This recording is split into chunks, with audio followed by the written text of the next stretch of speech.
यो नित्यमच्युतपदाम्बुजयुग्मरुक्मा व्यामोहतस्तदितराणि तृणाय मेने अस्मद्गुरोर्भगवतोऽस्य दयैकसिन्धो रामानुजस्य चरणों शरणं प्रपद्ये। मेरे प्यारे भाई बंधु और मेरे सभी वैष्णव जनों को मेरा राधे राधे, मेरा सादर प्रणाम। ये जो चैनल है वैष्णव संप्रदाय, इसके माध्यम से मैं आप सबको वैष्णव जनों अर्थात जो हमारे संत महात्मा, हमारे गुरु या कोई भी हमारे आचार्य हैं जिनसे हम जुड़े हैं, उनका महत्व बताना चाहती हूँ। उनके प्रति ये बताना चाहती हूँ कि उनके प्रति श्रद्धा रखने से हमारा कल्याण ही कल्याण है। देखो, आज का जो टाइम चल रहा है कलयुग, जिसमें ना तो हमारा मन ध्यान पूजा और ना मंत्र जाप में लगता है और ना ही कोई हम कठिन भक्ति होती है हमसे। तो हम ऐसे क्या करेंगे जिससे हमारा कल्याण हो? क्योंकि लोगों के मन में रहता है ना कि ना तो हम पूजा करते ना कोई पाठ करते, तो हमारा कैसे कल्याण होगा?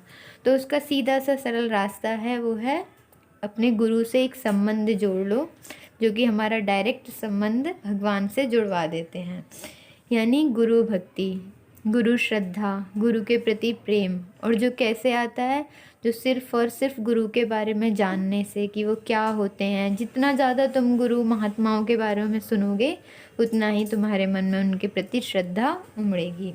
और जब तक हम किसी के बारे में सुनेंगे नहीं, तो हमें उसके प्रति प्रेम होना, जब तक हमें पता ही नहीं चलेगा कि गुरु होता क्या है, तो हम उन्हें समझ पाएंगे। इसीलिए मैं आपको गुरु क्या होता है उसके बारे में इस चैनल के माध्यम से थोड़ा थोड़ा बताती रहा करूँगी। देखो, संत महात्मा गुरु वही होते हैं जो हमें अंधकार से प्रकाश की ओर ले जाते हैं। भगवान में तो हमारा मन लगता नहीं है, लेकिन अगर हम एक संत से जुड़ जाएं, उनके पास बैठें, तो नेचुरली हमारा मन भगवान में लगने लगता है। फिर जो पूजा जो पाठ हमें एक भार लगता था, वो भार नहीं, वो कुदरती रूप से हमारे अंदर विद्यमान हो जाती है। संतों के प्रति अगर हम श्रद्धा रखेंगे, तो वो हमारा एक ऐसा संबंध भगवान से जुड़वा देते हैं कि यहाँ पर भी हमारा मन भगवान में लगता है और वहाँ जाके तो लगना ही लगना है।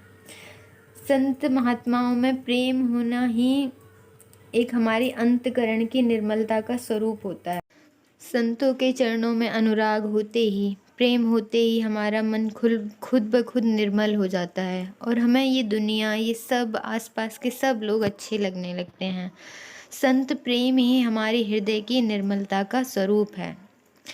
तो अगर संत महात्मा अगर हैं, तो समझ लो हमारा देश सुरक्षित है। वो हमारे लिए इतना जप तप, जिस तरीके से एक सैनिक हमारे देश की रक्षा करता है ना, मतलब रात भर वो खड़ा रहता है, सब सो रहे होते हैं लेकिन वो हमारे देश के लिए, उसी प्रकार जब जब हमारे देश पर आपत्ति आती है, या जैसे अभी कोरोना का टाइम चला, हमारी गौओं पर इतनी आपत्ति आई, एक बीमारी चली, तो संत महात्मा जो हैं वो इतना जप तप करते हैं इन दिनों में कि जो हमारी सारी विपत्तियों आपत्तियों को वो खुद ही हर लेते हैं।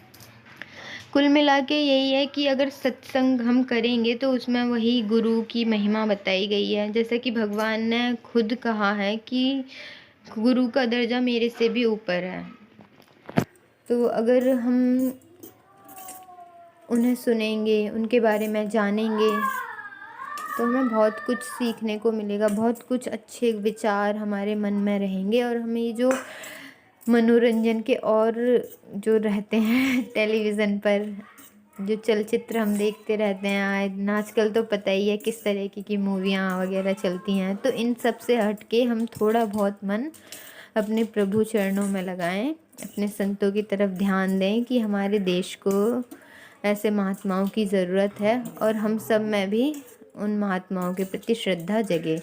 अगर आप सब लोगों को मेरी थोड़ी भी बात ठीक लगी हो, थोड़ा भी कुछ अच्छा लगा हो, तो उसके लिए प्लीज़ सब्सक्राइब मी, और मैं आगे भी आप सबके लिए इस तरीके की वीडियो लेकर आती रहूँगी। चलो, मेरे सभी वैष्णवजनों को राधे राधे, मेरा सादर प्रणाम और मेरे चरण, उनके चरणों में कोटि कोटि वंदन।